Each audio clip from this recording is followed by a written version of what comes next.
said, the money that you give between you and God should be a secret. Not even the person behind you should know how much you've given. And I think the problem we have in Kenya is what Kenyans, okay, I agree to a point. Even Kenyans contribute to politicians giving such huge donations because they are okay with being politically dependent on politicians. If the economy was doing well, if everything else was working, you don't need to tell your member of parliament to bring you money to construct a church, because from your small economic life and the other person's economic life, you can be able to bring this money together and build the church.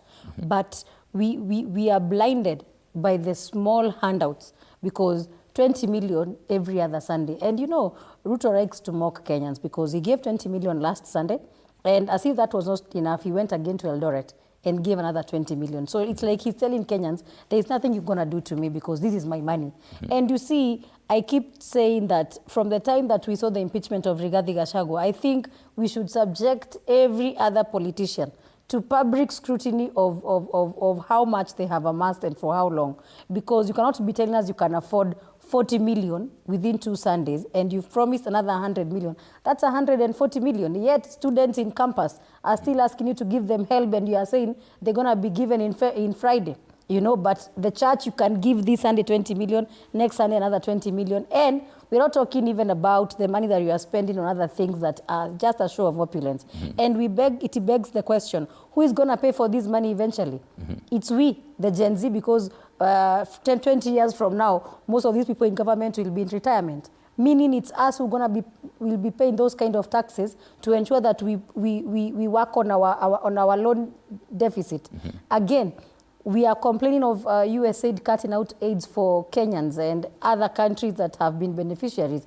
Why should a country that can afford to give to a church, to 2 churches, 140 million within a span of 14 days, no, within a span of 7 days, be asking for funds from USAID, you know? Okay. So it brings a lot of, some things look like more of a, you know, a joke. Right. Because on one hand, you are borrowing and saying you need funds for medicine. On the other, you are displaying a lot of opulence. Okay. Yeah. Dr. Even as you come in as well, we have about like 2 minutes before we cross over into matters business and sports, and then we come back to continue this conversation. So you may not necessarily wrap up all your thoughts right now, but then a quick rebuttal on what she's saying.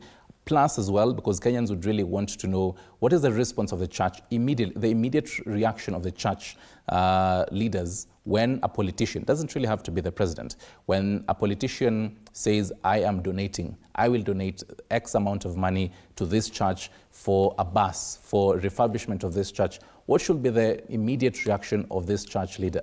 First of all, I want to say that in the organized churches, they have structures of how to do this, how they do their work, how they operate. Churches have hospitals, churches have schools, churches have they do other works because they serve man, God, and humanity. As we serve God and humanity, we have structures. But what I wanted to say quickly before she finishes is that I think as Kenyans, we also need to have what I call mindset shift. We need to have a mindset shift whereby we also don't fight in the air. Everything we are fighting, everything we are accusing one another, we are pointing fingers. I think we need to be structured. We need a collaborative and a collective approach on ethical issues.